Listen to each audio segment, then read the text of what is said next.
What if DJI is about to drop a 360 drone with dual 1-inch sensors and 8K up to 60 frames per second? Let's talk about the rumored DJI Avata 360 and why this could be huge for content creators. Here are some of the specs that have been rumored. First, it's going to sell around $489 for the standalone version and roughly $680 for the combo package. It's going to have dual 1-inch sensors and be able to record 8K up to 60 frames a second of HDR video. And of course, you're going to have that option of recording full 360 degrees of that video.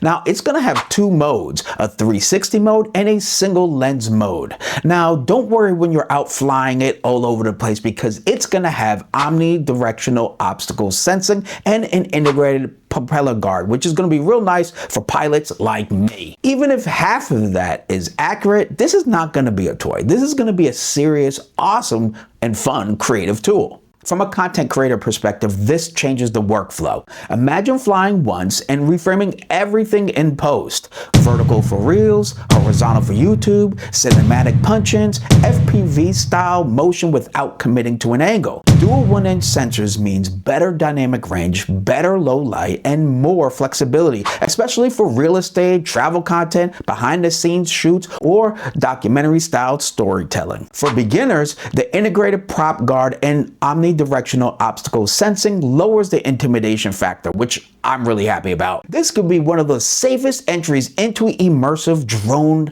options out there. Personally, I'd use this for real estate marketing, creative portrait sessions, event recaps, immersive, very cool behind the scenes YouTube B-roll content. It just sounds like a very powerful, cool tool. What do you think? Is it all hype or game changer? Drop your thoughts below. And until next time, keep shooting and stay creative.